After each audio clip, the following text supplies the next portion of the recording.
This episode is about sneaker collectors. And when I say sneakers, I'm not talking about my cheap Chucks from Ross. I'm talking about limited edition, rare, hard to find kicks, and the people who love to collect them. I'm a sneakerhead at heart. I started collecting 10 years ago. I have so much shoes that I had to actually rent out storage for them. I couldn't keep them in my house anymore. That was addiction for me. Cause I buy them 3 at a time. My closet look like Foot Locker. Oh yeah, that's addictive. That's very addictive. It's definitely an addiction. Collecting shoes is an addiction. It's a passion of mine. I spent a lot of money on shoes, man, over the years. How much do you think you spent? You know what? I don't even want to know, to be honest with you. I could have a house right now, probably. The reason I'm so addicted to shoes now is because when I was younger, my parents, they really couldn't afford it. So once I was old enough to start working, that's where my paycheck went towards. It's a hobby, it's an addiction, it's a habit, it's a lifestyle, it's pretty much everything. It's like an underground culture for the sneakers.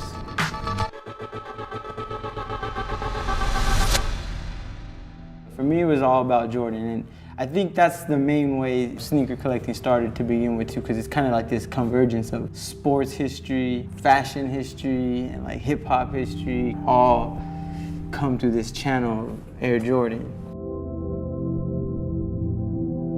Everybody had a pair of Jordans. Just growing up, it was like Jordan, Jordan, everything Jordan. I had a pair of Jordans when I was like 13 or younger, 7, 8. Just begging my dad, yo, I gotta get them, because at school, people had them. They make me jump higher. Feels like I'm walking on clouds. I think every kid at that time did that.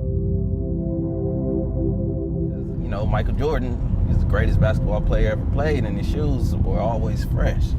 You can get a pair of Air Maxes and be cool, but if you had some Jordans on, you was the man. And that's like everybody pretty much had them. They was real popular back then. They still are to this day. I got married in Jordans in 06. What Jordans? The 20s, because it was patent leather and it matched my tuxedo and everything. Yeah, I got married in Jordans, man.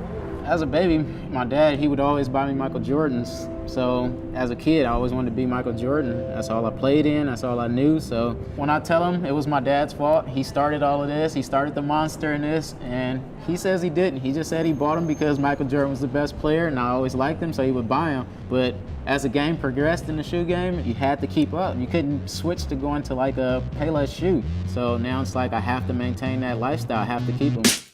I own close to...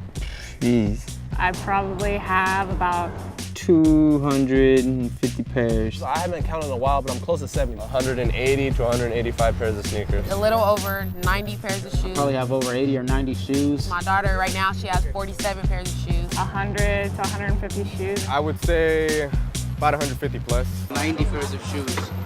So let's do the math.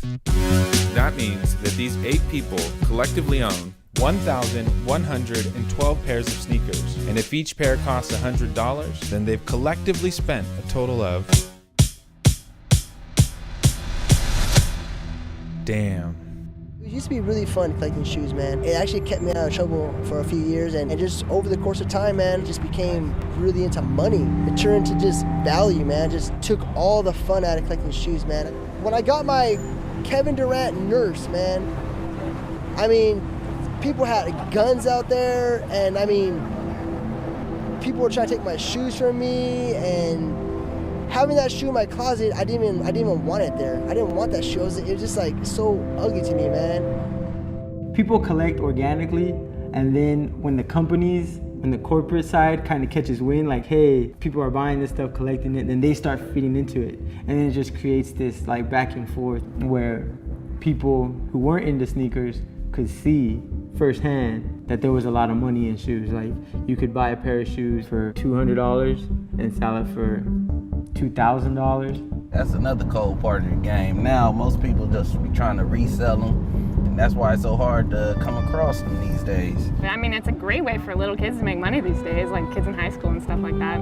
But it kind of sucks for the people that really do want the shoes, who collect them and wear them all the time. It's horrible. But I ain't gonna even front. I got a pair of them Easy 2s that came out a few weeks ago. I was able to get a pair and I flipped them on eBay. I needed some dollars at the time, so I had to flip those, especially with the resale value being so high.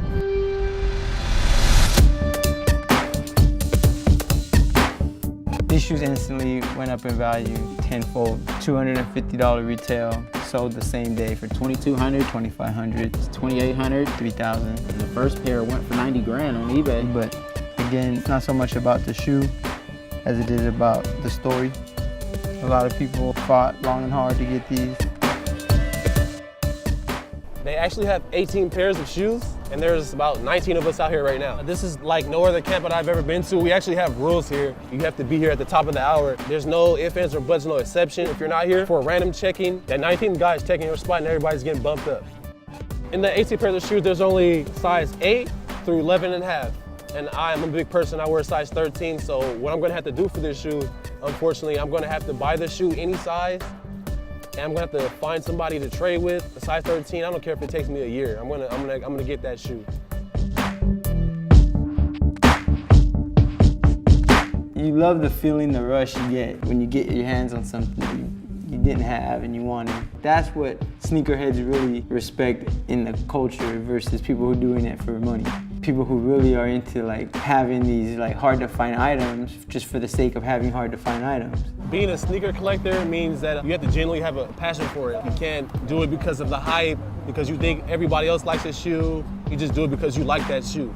Like you feel good when you put that shoe on. My family, they think I'm crazy for camping out for shoes and spending $200 on shoes, but once you get that new pair of shoes, it's like gold. It's like you've won, it's the prize. Until the next ones come out, then you're back to the treasure hunt again.